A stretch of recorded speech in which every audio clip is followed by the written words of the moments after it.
Oh boy, I only get to make one of these per Bravely game, and it's been, what, 5 years since the last one? Plus we got the higher production value this time too, so I better make it count. How's it going everyone? Red here, and today we're going to go over something I'm sure a number of you are curious about. My team setup for Bravely Default 2. And I'll give it to you so you can actually enjoy the game. Quick rant, those saying this game is easy, yeah, anything is easy when you just spam Godspeed Strike on everything, but that's not playing the game. I did it too when I speedran through New Game Plus, and I can tell ya, that's not playing the game. Moving along.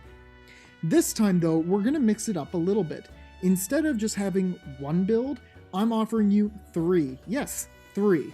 We're going to go over my early, mid, and late game team comps for Bravely Default 2 without spoilers, so sit tight, grab some pen and paper, and take notes.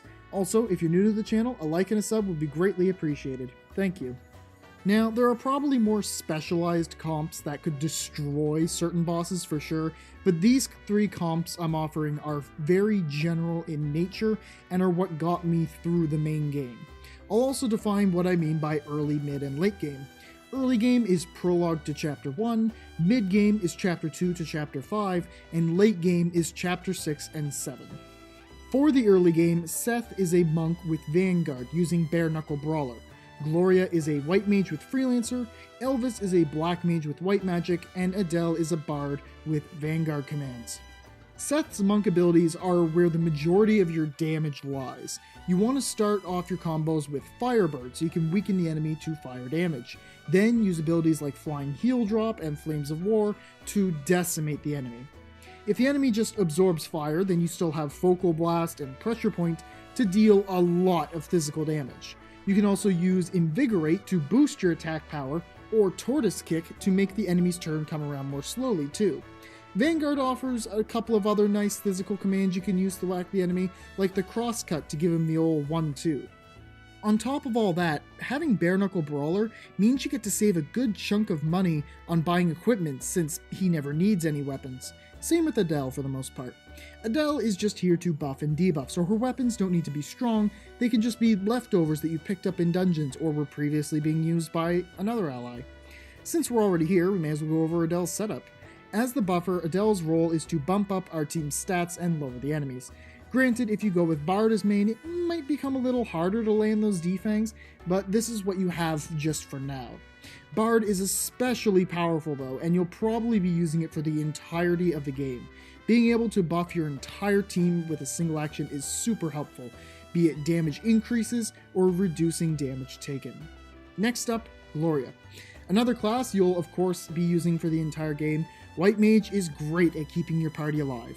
There are 2 passives in this class that can also be used across multiple allies and help greatly, Solar Powered and Better Than Ever. While the latter takes much longer to obtain with it being at level 11, the ability has saved me on more than one occasion, since being able to heal over my max health is incredibly helpful. Set it up properly and you can have Gloria hit the health cap fairly consistently. Solar Powered is just a very solid early game version of MP regen, and possibly even better than it. Gaining back 4% of your MP each turn, along with some other bonuses, is perfect on mages and anyone else who burns through MP quickly, especially in the early game. As for having Freelancer in the secondary, you can use Forage while level grinding to gain some more items for free, and Treat comes in handy a lot to restore MP to people during fights. And lastly for our early game build, we've got Elvis on Mage duty. Black Mage stays pretty viable for the majority of the game, as long as you keep upgrading it with better items and such. It might not stay as the main class, but there's a good chance it'll become a secondary job to use. Magic requires more setup in this game than physical damage, but it can definitely be worth it come chapter 2 and up. I prefer having Solar Powered on Elvis so that his MP regain isn't mismatched against Gloria's if I instead use Lunar Powered, and that little restorative power boost helps out the white magic that he has in secondary, so he can play backup healer if things are getting rocky.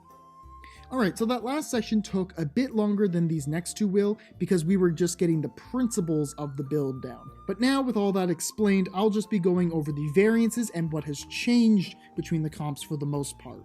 For Seth, we still have Monk as main, but I went through a couple of jobs in the secondary slot here, including Dragoon and Phantom. Dragoon was alright, it certainly helped during a particular section in Chapter 3, but then I just kind of stopped using it. Phantom I recommend a bit more, especially if you take Subjob Specialty 1 and Critical Amp. Now you just keep doing the Firebird Flames of War, but when you weaken the enemy to fire, your Flames of War are more likely to crit, and they crit harder. Plus, the Phantom has some good damage abilities too. Oh, and make sure to throw Surpassing Power from the Hellblade on. You're gonna need it. On Gloria, we're swapping out Freelancer for Spirit Master. That one's pretty obvious. Spirit Master provides better healer support and can restore more MP than Treat ever did. Spirits are fantastic since they don't leave if Gloria goes down, and Re-Raise is just really nice. Plus, you have light damage now, so that's good. With Chapter 2 comes the Red Mage, and baby, if you're going the route of magic damage, this is your money ticket. Spell hits applying status effects, chain spell to cast every spell a second time for free, cool wind and earth magic, magic critical to crit with spells now, and flat healing spells. It's just a great class all around. So move the black magic to Elvis's secondary and put Red Mage in main, and if you can get Surpassing Power on him too, that'll really help. Adele hasn't really changed much in regards to what she's doing, but at least now you can swap out Vanguard for Pictomancer to completely focus on giving the enemy those debuffs while still buffing your party. Now by the late game, I found myself needing much higher burst damage rather than the sustained continual damage. I also needed more protection as well. For Seth, we're swapping off the secondary job again, and we're going with Berserker for its Amped Strike. Keep the same passives and whatnot, but now your big money damage combo is Firebird into 3 amped strikes if possible. Raising crit chance on this boy is a good idea too, so you can crit those amped strikes and do 75,000 damage in one turn. It's really good. At this point, I just didn't find myself using Spirit Master all that much, so we're swapping it out one last time for a second Bard.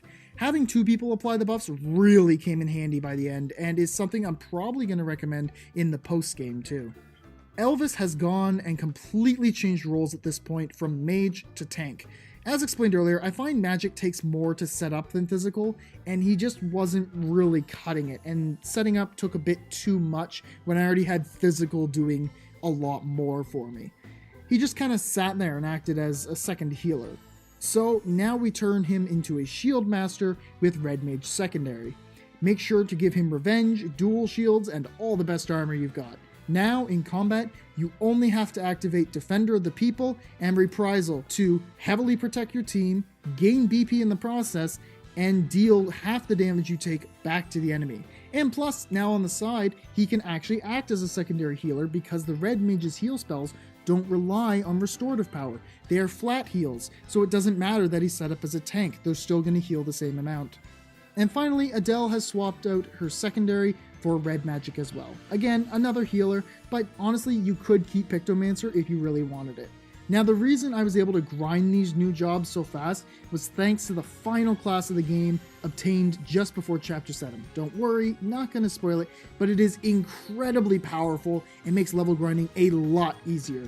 Just level one person up with it in the dungeon of Chapter 6 and you'll be golden. I actually used this class for the final boss on Seth with Berserker secondary, but Monk can still be very useful as the main too. And that's it.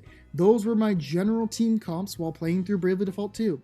Hope they helped you out. If they did, a like and a sub would be appreciated. If you use something else, let me know what your comp was in the comment section below, or join my Discord and message me there. Alright, thanks for watching, have a good one, and I'll see you soon.